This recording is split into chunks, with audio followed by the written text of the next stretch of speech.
Sir, can I slip under your coat?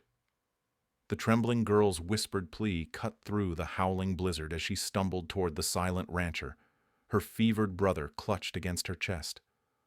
The world sees her as disposable property, another runaway destined to freeze in the wilderness or drag back in chains. They dismiss the silent rancher as a cursed hermit, broken beyond repair after years of isolation on his desolate ranch. But when desperation forces these two outcasts together, neither realizes they carry secrets that could transform their harsh frontier town forever. She possesses knowledge that shouldn't exist in someone like her. He holds connections that could either save them all or destroy everything they're building. Will her dangerous gamble for shelter become their salvation? Or will the truth about who they really are tear apart the only chance either has ever had at redemption? Before we continue, comment where you are tuning in from. Perhaps we will publish a story there. The winter storm tore through the New Mexico territory like a living thing. Snow whipped against the canyon walls, creating a wall of white that swallowed everything in its path. Through this frozen hell, a young woman stumbled forward, her thin dress no match for the brutal cold. Maya clutched her 8-year-old brother Samuel against her chest. His small body burned with fever. Each step through the knee-deep snow drained what little strength she had left. Behind them, somewhere in the blizzard, hoofbeats echoed. The bounty hunters were closing in. 3 days ago, she had learned the truth. The Whitmore plantation was selling her to pay their gambling debts. Samuel would go to the cotton fields down south. They would never see each other again.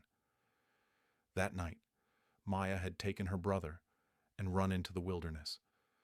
Now Samuel's breathing came in short, desperate gasps. His fever had spiked during the night. Without shelter, he would die before morning. Through the swirling snow, Maya spotted a dim light.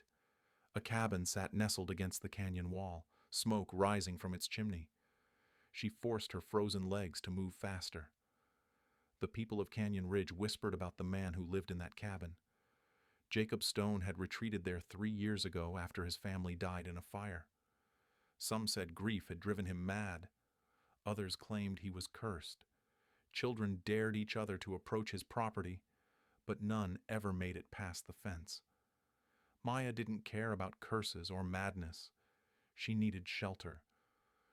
She reached the cabin and pounded on the wooden door. No answer. Samuel's body went limp in her arms. Panic shot through her chest. The door opened slowly. A tall man with weathered skin and hollow eyes stared down at her. His brown hair hung past his shoulders, unkempt and wild. He hadn't shaved in weeks. This was Jacob Stone, the hermit of Canyon Ridge. For 3 years, Jacob had spoken to no one. He rose each morning, tended his few cattle, and counted the hours until sleep claimed him again. The townspeople left him alone. He preferred it that way. But now a young black woman stood on his doorstep, holding a dying child. Maya's voice came out as barely a whisper. "Sir, can I slip under your coat?" Jacob froze. The question hung in the cold air between them. He hadn't heard another human voice directed at him in months. His first instinct was to close the door. He had no room in his life for other people's problems. Then he looked at the boy. Samuel's lips had turned blue. His chest barely rose and fell. Jacob stepped aside without a word. Maya stumbled into the cabin's warmth. The single room was sparse but clean. A fireplace dominated one wall, casting dancing shadows across rough wooden furniture. She laid Samuel on a blanket near the fire. "He's burning up," she said, more to herself than to Jacob. Jacob watched from the doorway. He should turn them out. Harboring runaway slaves made him a criminal. The bounty hunters would come eventually. They always did. But something about the way Maya moved caught his attention. She wasn't panicking like most people would. Instead, she examined Samuel with practiced efficiency.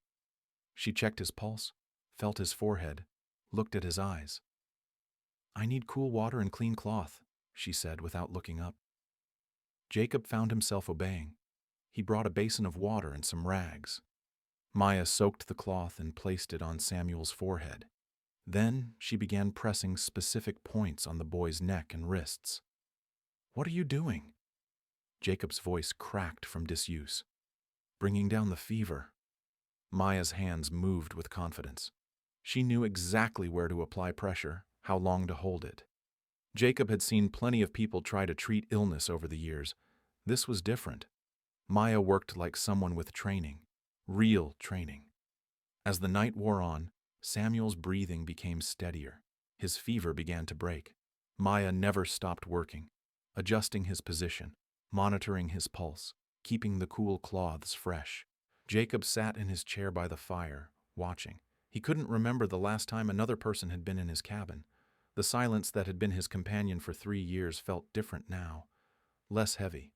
Near dawn, Samuel opened his eyes. He looked around in confusion, then reached for his sister. Maya held him close, tears streaming down her face. "Are we safe?" Samuel whispered. Maya looked at Jacob. The question in her eyes was clear. Could they stay? At least until Samuel got stronger? Jacob knew what he should do. Turn them out before anyone noticed. Send them on their way before the bounty hunters arrived. Keep his isolation intact. But something had shifted during the long night. Watching Maya save her brother's life had awakened something Jacob thought had died with his family. A sense of purpose. A reason to care about tomorrow. Outside, the storm was beginning to clear. Soon the townspeople would venture out. They would notice the smoke from his cabin. They would ask questions. Jacob looked at Maya holding her brother. 2 people who had nowhere else to go, just like him. He made his choice. "You can stay." Samuel slept peacefully by the fire. His fever had broken completely during the night. Maya sat beside him, exhaustion weighing down her shoulders. She had done it again. Saved a life when everyone expected death. Jacob watched from across the room. The way Maya had worked fascinated him. Her methods went far beyond folk remedies. She had used techniques he'd never seen before. "Where did you learn to do that?" Jacob asked. Maya's body tensed. This question always came. The one that could destroy everything. She looked at Jacob's weathered face. The hollow look in his eyes spoke of loss. Maybe he would understand secrets. Maybe he wouldn't turn her in. "A doctor taught me," she said carefully. Jacob raised an eyebrow. Slaves weren't allowed education, especially not medical training. Maya took a deep breath. Dr. Elizabeth Heartfelt came to the plantation every few months. She pretended to visit Mrs. Whitmore for tea. Really, she was teaching some of us women about healing. Jacob leaned forward. A white doctor was secretly training slave women? She said knowledge belonged to everyone who could use it to help people. Maya's voice grew stronger. She taught me about anatomy, diseases, treatments. We met in the cellar after everyone was asleep. The story seemed impossible. Yet Jacob had watched Maya work. Her skills were real. Dr. Heartfelt said I had natural talent. She taught me more advanced techniques. Surgery, how to diagnose different illnesses. Maya's eyes shone with pride. I was her best student. Jacob felt a strange stirring in his chest. When had he last felt impressed by another person? She gave me these before I left. Maya pulled a small bundle from her dress. Inside were medical instruments and a journal filled with notes. Jacob examined the tools. They were expensive. Professional grade. The journal contained detailed anatomical drawings and treatment procedures. "This is worth a fortune," he said. "Worth more than money to me." Maya rewrapped the bundle carefully. "It's my life's work." Over the next few days, Maya began examining Jacob. She noticed how he favored his left leg, the way he held his shoulder at an odd angle, the deep lines of pain around his eyes. "You're hurt," she said on the 3rd morning. Jacob shrugged. "Old injuries. Nothing to be done." "Let me look." Jacob hesitated. He'd lived with the pain for so long it felt like part of him. 3 years of constant aching from injuries sustained in the fire that killed his family. Maya's gentle touch reminded him what it felt like to be cared for. She examined his shoulder, pressing specific points. Her fingers found the exact spots where pain lived. The muscles are locked up wrong, she explained. They've been compensating for damage, creating more problems. She began working on the tight knots in his shoulder. Her hands moved with the same confidence she'd shown treating Samuel. Within minutes, Jacob felt something shift. The pain that had been his constant companion began to ease. "How is this possible?" he asked. "Dr. Hartwell taught me about muscle patterns, how the body tries to protect itself but sometimes makes things worse." Maya continued working. "Your injuries healed, but your body never learned to relax again." For the first time in 3 years, Jacob's shoulder moved freely. The relief was overwhelming. That afternoon, Sheriff Coleman rode up to the cabin. Jacob met him at the door, his body tense with worry. "Heard you had visitors during the storm," Coleman said. His eyes scanned the cabin interior. "Just me," Jacob replied. Maya and Samuel hid in the root cellar beneath the floor. They pressed against the cold earth, barely breathing. "Smoke's been coming from your chimney more than usual," Coleman continued. "People are talking. Burned some old furniture. Needed the extra heat." Coleman's horse shifted impatiently. The sheriff looked unconvinced but had no proof of anything illegal. "There's bounty hunters in town asking questions, looking for runaways. You see anything suspicious, you let me know." Jacob nodded. Coleman rode away, but his visit left everyone shaken. "We should go," Maya said that evening. "I'm putting you in danger." Jacob had been dreading this moment. For 3 days, his cabin had felt alive again. Maya's presence brought warmth beyond the fire. Samuel's quiet laughter reminded him what joy sounded like. "Where would you go?" he asked. Maya had no answer. The wilderness was deadly in winter. Towns wouldn't welcome them. The bounty hunters were closing in. "I have an idea," Jacob said, "but you'll have to trust me." That night, old Mrs. Henderson from town appeared at Jacob's door. Her grandson had fallen from a tree and broken his arm. The town doctor was away on business. She'd heard whispers about a healer at the hermit's ranch. Maya looked at Jacob. Treating the boy meant exposure. It also meant saving a child from permanent injury. "Bring him in," Jacob said. Maya examined the boy's arm. The break was clean but needed proper setting. She worked quickly, realigning the bones while Jacob held the child still. She created a splint from wood and cloth, securing it perfectly. The boy stopped crying almost immediately. His arm was positioned correctly for the first time since the fall. Mrs. Henderson stared in amazement. "Who is she?" "Someone with a gift," Jacob replied. Word spread quietly through Canyon Ridge. The hermit had a healer, someone who could do what their traveling doctor couldn't. People began making excuses to visit Jacob's ranch. Maya treated a miner's infected wound. She helped a difficult birth when the midwife panicked. Each success brought more visitors. Each visitor took a greater risk. Jacob found himself speaking more than he had in years. Defending Maya to suspicious townspeople. Explaining her right to help others. The isolation that had protected him was cracking apart. But for the first time since his family died, Jacob felt truly alive. Maya's underground practice grew quickly. Word spread through Canyon Ridge like wildfire, but only in whispers. The hermit's healer could do miracles. She never asked for payment. She never turned anyone away. Jacob found himself transformed by Maya's presence. The crushing weight of grief that had pressed down on him for 3 years began to lift. She worked on his damaged shoulder every morning, but her real healing went deeper. She listened when he talked about his lost family. She understood the guilt that had driven him into isolation. "You couldn't have saved them," Maya said one evening as she massaged the tension from his neck.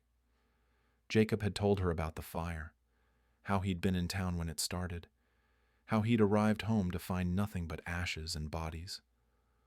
"I should have been there. Then you'd be dead too." Her hands never stopped working. "Your family wouldn't want you to waste the life they died protecting." Samuel thrived under their care. The sickly boy who'd nearly died in the blizzard was becoming strong and healthy. Jacob taught him to mend fences and tend cattle. Maya showed him how to prepare medicines and organize medical supplies. The boy had never experienced kindness from adults before. On the plantation, children were just smaller workers. Here, he mattered. Jacob ruffled his hair when he did good work. Maya sang to him at bedtime. "Are we a family now?" Samuel asked one night. Maya glanced at Jacob across the cabin. They'd never discussed what they were becoming, but the word felt right. "Yes," she said, "we're a family." The secret visits continued. Tom Brady arrived with a mining accident victim whose leg was crushed. Maya worked for hours, setting bones and stitching wounds. The man kept his leg. The town doctor would have amputated. Sarah Mitchell came in the middle of the night. Her labor had gone wrong, and the midwife was panicking. Maya delivered the baby safely when everyone thought both mother and child would die. Each success bound the community to Maya's secret practice. People owed their lives to the woman hiding at Jacob's ranch, but gratitude made them nervous. Helping her meant breaking the law. Jacob began venturing into town more often. For 3 years, people had crossed the street to avoid the crazy hermit. Now they nodded respectfully. Maya's healing had given him a different reputation. "Heard your visitor saved the Patterson boy's life," Merchant Thornton said at the general store. Jacob bought extra medical supplies without trying to hide it. "People deserve help when they're hurt." Thornton looked nervous. "Bounty hunter's been asking about medical supplies. Someone's been buying a lot of bandages and medicines." The warning was clear. Jacob's purchases were being noticed. Sheriff Coleman confronted Jacob outside the saloon. "I know what's happening at your place." Jacob's hand instinctively moved to his gun. Then he remembered Maya's teachings about solving problems without violence. "What do you think is happening?" "Someone's practicing medicine without a license. Could be dangerous." Coleman's eyes narrowed. "Could be illegal in other ways, too." "Anyone complaining about being helped?" Coleman had no answer for that. Every person Maya treated sang her praises. The sheriff's own wife had benefited from Maya's childbirth assistance. "Just be careful," Coleman said finally. "There's forces at work bigger than our little town." Those forces arrived 2 weeks later. Malcolm Whitmore rode into Canyon Ridge with 4 armed men. They wore bounty hunter badges and carried legal documents. Whitmore was younger than Jacob expected, maybe 25, with soft hands and expensive clothes. He'd inherited the plantation when his father died, along with all its debts and problems. "Looking for stolen property," Whitmore announced at the saloon. "A slave girl and her brother. Someone's been harboring them." He placed a reward notice on the bar. $100 for Maya, $50 for Samuel. More money than most Canyon Ridge residents saw in a year. "She's got medical training that belongs to my family," Whitmore continued. "Valuable knowledge she stole when she ran." Jacob heard about the bounty hunters from Tom Brady. The miner looked ashamed as he delivered the news. "They're asking everyone about unusual activity, promising big money for information." "What did you tell them?" "Nothing yet." Brady shifted uncomfortably. "But that's a lot of money, Jacob. People got families to feed." Jacob understood the message. Maya's protection depended on community loyalty. But loyalty had limits when survival was at stake. That night, Jacob found Maya preparing to leave. She was packing her medical supplies and waking Samuel. "We have to go before someone turns us in." "Where will you run?" Maya had no answer. Winter still gripped the territory. They had no money, no friends beyond Canyon Ridge. Running meant death, but staying meant capture. Samuel clung to Jacob's leg. "I don't want to leave." "You're not leaving," Jacob said firmly. "You don't understand the danger," Maya protested. "They'll come for you too." Jacob looked at this woman who'd brought his heart back to life, who'd shown him purpose beyond grief, who'd given him a family when he thought he'd never love anyone again. The bounty hunters would come eventually. The community might betray them for money. Everything they'd built could crumble tomorrow. But tonight, they were together. Tonight, they were home. "Let them come," Jacob said. "We'll face it as a family." Outside, hoofbeats approached in the darkness. The bounty hunters had found them. The hoofbeats stopped outside Jacob's cabin. Malcolm Whitmore's voice carried through the thin walls. We know you're harboring stolen property, Stone. Send them out and nobody gets hurt. Jacob blew out the lantern. In the darkness, Maya gathered Samuel close. The boy's small body trembled against her side. There's a back way out, Jacob whispered. Through the root cellar. It connects to the old mine shaft. Maya shook her head. They'll have men posted around the cabin. She was right. Whitmore was no fool. His bounty hunters would have surrounded the property before announcing themselves. Stone, Whitmore called again. You've got 1 minute to think about this. After that, we come in. Jacob checked his rifle. 6 shots. 4 bounty hunters plus Whitmore. Not good odds, even if he could bring himself to kill men for money. Maya touched his arm. There's another way. She moved to the window and peered through a crack in the shutters. 5 mounted men waited in the moonlight. Their weapons were drawn, but not aimed. What do you want? Jacob called through the door. Just the girl and the boy. You can walk away from this.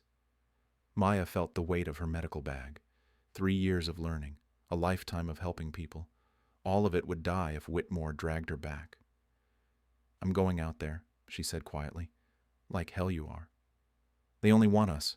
You'll be safe. Samuel looked up at his sister with wide eyes. What about our family? The question hit Jacob harder than any physical blow. For 8 weeks, he'd had a family again. Purpose. Love. The thought of losing it made his chest tight with panic. But Maya was already moving toward the door. Outside, Whitmore grew impatient. Time's up, Stone. One of the bounty hunters dismounted and approached the cabin. Jacob could hear his boots on the wooden porch. Maya reached for the door handle. Jacob caught her wrist. Wait. He'd been thinking like a grieving hermit instead of the man he used to be. Before the fire, before the isolation, Jacob Stone had been ranch foreman for the biggest spread in 3 counties. He'd negotiated with cattle barons and territorial governors. Whitmore, Jacob called. Let's talk business. No business to discuss. Send them out. Everything's business. You want something. I want something. Maybe we can make a deal. There was silence outside. Whitmore was considering it. What kind of deal? Jacob looked at Maya. She was shaking her head, but he pressed forward anyway.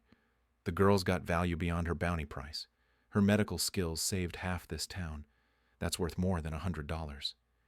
She's stolen property. Skills and all. Prove it. Another silence. Whitmore was realizing the complications of his legal position.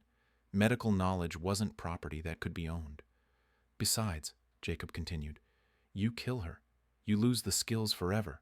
Drag her back to a plantation. You waste them on field work. But let her practice here. She could make you real money. Maya stared at Jacob in horror. Was he trying to sell her services to the man who'd enslaved her? Jacob caught her eye and shook his head slightly. Trust me, his expression said. I'm listening, Whitmore called. Medical services are expensive out here. A trained healer could charge top dollar. Split the profits with her owner. Everyone wins. She's a runaway. Can't just set up shop legally. Legal's just paperwork. Right paperwork. Any problem disappears. Jacob was stalling, but he was also thinking. There had to be a way out of this trap. Samuel tugged on Maya's dress. What's happening? Uncle Jacob's trying to save us, Maya whispered. The word uncle came naturally now. Outside, Whitmore was discussing something with his men. Their voices were too low to hear clearly. Jacob used the time to examine their options. The cabin had thick walls but wouldn't stop bullets indefinitely. The root cellar exit might be watched. Running meant certain death in the winter wilderness. Maya moved away from the door and pulled Jacob aside. I won't be sold again, not even as a free healer. That's not what I'm doing. Then what? Jacob looked at this woman who'd transformed his life, who'd given him back everything he thought he'd lost forever. The idea forming in his mind was dangerous beyond measure. Do you trust me? Maya studied his face. 2 months ago, she'd trusted him enough to ask for shelter. That trust had saved her life and Samuel's. It had given them a family. Yes. Then follow my lead. No matter what I say out there. Whitmore's voice interrupted them. "Stone, you coming out to negotiate or not?" Jacob moved to the door. His hand rested on the wooden handle. Once he opened it, everything would change. There would be no going back to their quiet life. But that life was already over. The bounty hunters had seen to that. "Maya," he said softly, "whatever happens next, remember that we're family. That doesn't change." She nodded, tears in her eyes. Jacob opened the door and stepped onto the porch. 5 armed men faced him in the moonlight. Behind him, Maya emerged with Samuel at her side. Whitmore smiled coldly. "Smart choice, Stone." "Haven't made my choice yet," Jacob replied. "Still negotiating." He looked at Maya standing in the doorway. 2 months ago, she'd been a desperate girl begging for shelter. Now she stood tall, meeting the bounty hunter's stares without flinching. "Gentlemen," Jacob said, "let me tell you what this woman is really worth." Jacob faced the 5 armed men in the moonlight. Maya stood behind him with Samuel pressed against her side. The moment had come for truth. "This woman isn't what you think she is," Jacob announced. Whitmore laughed harshly. "She's a runaway slave who stole medical training from my property. She's the daughter of Dr. Elizabeth Hartwell." The words hit like lightning. Whitmore's confident smirk vanished. His bounty hunters shifted uneasily in their saddles. Maya's breath caught in her throat. She'd never told Jacob about her parentage. How could he know? "You're lying," Whitmore snarled. Jacob reached slowly into his coat. The bounty hunters raised their weapons. He pulled out a leather document case Maya had never seen before. "These papers say otherwise." During their weeks together, Jacob had noticed things. The quality of Maya's medical instruments, the sophisticated techniques she used, the way she spoke about Dr. Hartwell, with more than just respect. 3 nights ago, while Maya slept, Jacob had examined her medical bag more carefully. Hidden in the lining was a birth certificate, legal documents, a will. Maya wasn't just Dr. Hartwell's student. She was her daughter. Elizabeth Hartwell bore a daughter in 1871, Jacob read from the papers. Father listed as Thomas Freeman, a freed slave. Child's name, Maya Elizabeth Freeman. Whitmore's face went pale. "That's impossible. Dr. Hartwell left her entire medical practice to her daughter, property in California, legal instruments, knowledge rightfully inherited, not stolen." Maya stared at Jacob in shock. She'd carried those papers for months without fully understanding their meaning. Her mother had explained some of it before Maya fled, but the legal complexities were beyond her education. "She was never legally enslaved," Jacob continued. "Dr. Hartwell placed her with your family as protection while arranging safe passage west. Your father was paid to provide temporary shelter, not to own another person." The documents told a story Maya was only now learning. Her mother had been treating plague victims in St. Louis when angry mobs began targeting educated women. Dr. Hartwell had hidden Maya with the Whitmores, planning to retrieve her once the danger passed. But Dr. Hartwell had died of plague herself. Maya had been stranded, her true identity forgotten by everyone except her mother's lawyer in California. "Those papers are forged," Whitmore protested, but his voice lacked conviction. Jacob pulled out another document. "This one's from Territorial Governor Harrison. I sent him a telegram 3 days ago." Maya's eyes widened. When had Jacob contacted the governor? Governor Harrison knew Dr. Hartwell personally. He's very interested in ensuring her daughter receives proper legal protection. It was a lie, but a convincing one. Jacob was betting Whitmore wouldn't risk calling the governor's bluff. Sheriff Coleman's voice cut through the tension. "What's all the commotion here?" The sheriff rode into the clearing with 2 deputies. He'd heard the shouting from town and come to investigate. Maya felt a surge of panic. Coleman could arrest her on the spot, but Jacob stepped forward confidently. "Sheriff, meet Dr. Maya Freeman, daughter of the late Dr. Elizabeth Hartwell." Coleman looked confused. "I thought she was a runaway slave." "Common mistake," Jacob replied smoothly. "Turns out she's a licensed physician, with legal right to practice medicine anywhere in the territory." Maya realized Jacob was giving her a new identity. Not an escaped slave, but a free woman with legitimate medical credentials. It was audacious beyond belief. "I've seen her work," Coleman said slowly.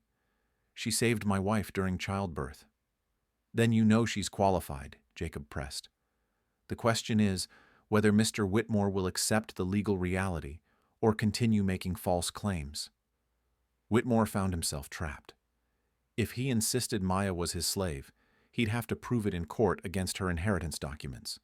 If he accepted her free status, he lost his bounty and faced kidnapping charges. "This isn't over," Whitmore snarled. "Actually, it is." Jacob's voice carried new authority. "I'm Jacob Stone, son of Territorial Judge William Stone. I suggest you ride out of here before I file charges for attempted kidnapping." Maya gasped. Jacob had never mentioned his father was a judge. The bounty hunters looked at each other nervously. Tangling with a judge's son over questionable legal claims wasn't worth any bounty. Whitmore realized his position was hopeless. "She still owes money for her upkeep." "Bill Dr. Hartwell's estate," Jacob replied. "The lawyers in California will handle reimbursement." Sheriff Coleman nodded approvingly. "Sounds like everything's legal and proper." Whitmore mounted his horse with obvious frustration. His bounty hunters followed suit. They'd expected an easy capture, not a legal battle with territorial connections. "This isn't finished," Whitmore called as they rode away. "Yes, it is," Jacob said firmly. The sheriff tipped his hat to Maya. "Dr. Freeman, the town would be honored if you'd consider opening a practice here." Maya could barely speak. In 10 minutes, Jacob had transformed her from hunted fugitive to respected physician. The change was so complete, it felt like magic. "I'll consider it," she managed. Coleman and his deputies rode back to town, spreading word about Canyon Ridge's new doctor. Samuel broke the silence first. "Are we safe now?" Jacob knelt down to the boy's level. "We're safe." Maya stared at the legal papers in Jacob's hands. Her entire life had just changed based on documents she'd carried without understanding. "How long have you known?" she asked. "I suspected for weeks. Confirmed it 3 nights ago." "Why didn't you tell me?" Jacob looked at this remarkable woman who'd given him back his life. "Because it didn't matter who you used to be, only who you chose to become." Maya felt tears streaming down her face, not from fear or grief, but from overwhelming gratitude. She was free, legally, completely free, and she was home. 1 year later, Dr. Maya Freeman walked confidently down Canyon Ridge's main street. Her medical bag swung at her side as she made her morning rounds. Children waved from doorways. Adults nodded respectfully. The trembling girl who had begged for shelter under a stranger's coat was gone forever. Her official medical practice occupied the building next to the general store. Jacob had helped her negotiate the lease and handle the legal paperwork. The sign above the door read, "Dr. M. Freeman, physician and surgeon." Inside, shelves lined the walls filled with medicines and supplies. A proper examination table sat in the center of the room. Everything Dr. Elizabeth Hartwell had dreamed her daughter might achieve. Maya's first patient that morning was Tommy Patterson, the boy whose broken arm had started her underground practice. Now 12, he came in for regular checkups to ensure the bone had healed properly. "Any pain when you move it like this?" Maya asked, rotating his arm. "None at all, Dr. Freeman." The arm had healed perfectly. Tommy would grow up with full use of both limbs thanks to Maya's early intervention. Mrs. Henderson waited in the outer room with her newborn granddaughter. The baby had been born just 2 weeks ago with Maya's assistance. Another successful delivery in what had become an impressive record. "She's gaining weight beautifully," Maya announced after examining the infant. "You're doing everything right." The transformation in Maya's life seemed impossible even to her. She owned property, ran a business, and commanded respect throughout the territory. The inheritance from her mother had provided financial security. Jacob's legal connections had ensured her credentials were recognized everywhere. But the real change was deeper than legal status or professional success. Maya no longer lived in fear. She made decisions based on hope rather than survival. She planned for the future instead of running from the past.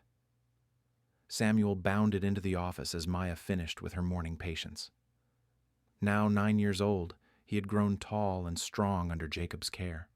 His duties included helping with medical supplies and learning basic treatments. "Uncle Jacob needs you at the ranch," Samuel announced. "Mrs. Miller is having her baby."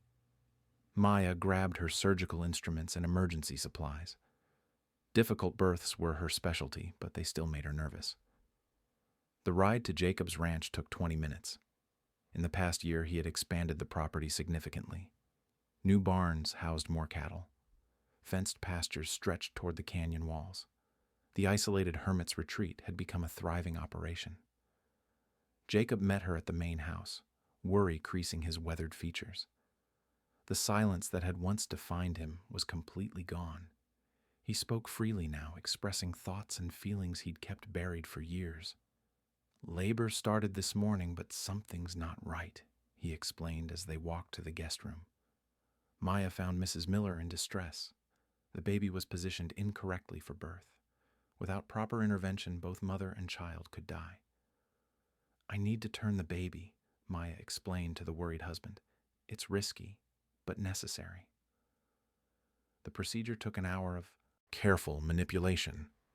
Maya's training under Dr. Hartwell had prepared her for exactly this situation. She worked with steady hands while Jacob assisted, handing her instruments and monitoring the mother's condition. When the baby finally emerged, healthy and screaming, the room filled with relieved laughter, another life saved by skills that had once been dismissed as worthless. "Thank you, Dr. Freeman," Mrs. Miller whispered, holding her son close. Maya cleaned her instruments while Jacob saw the family off. These moments of successful healing filled her with deep satisfaction. Each life saved honored her mother's memory and justified the risks they'd all taken.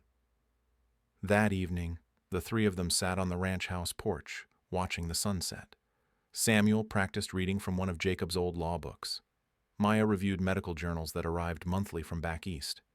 Jacob worked on expanding his cattle ledgers. They had become an unconventional family, bound together by choice rather than blood. Samuel had two parents who loved him unconditionally. Maya had found the home and security she'd never dared hope for. Jacob had rediscovered purpose and joy after years of isolation. "Dr. Patterson wants me to train his daughter," Maya said, looking up from her journal. Jacob nodded approvingly, following in her mother's footsteps. And Mrs. Chen asked about learning midwifery techniques. The request pleased Maya enormously. Dr. Hartwell's dream of spreading medical knowledge was continuing through her daughter. Soon there would be other trained healers throughout the territory. Samuel closed his book and looked at his family. "Are we going to stay here forever?" Maya exchanged glances with Jacob. They'd discussed this question many times over the past months. "Do you want to stay?" Maya asked. Samuel nodded enthusiastically. "This is home." The word carried weight for all of them. Home wasn't just a place, but a feeling of belonging and safety. They'd built something precious in this harsh landscape. Jacob reached over and ruffled Samuel's hair affectionately. "Then we stay." As darkness settled over the canyon, Maya reflected on the journey that had brought them together. A desperate plea for shelter had become the foundation for everything meaningful in their lives. She no longer whispered when she spoke. Her voice carried the confidence of someone who knew her worth. The community that had once dismissed her now sought her wisdom and skill. Samuel fell asleep against Jacob's shoulder. Maya covered the boy with a blanket, then settled back into her chair. Tomorrow would bring new patients, new challenges, new opportunities to heal and help others. But tonight, she sat peacefully with her chosen family under the vast New Mexico sky. The girl who had once begged to slip under a stranger's coat now provided shelter for others. In learning to save herself, she had discovered how to save everyone around her. Some storms bring destruction, but others wash away everything that was wrong, leaving space for what should have always been.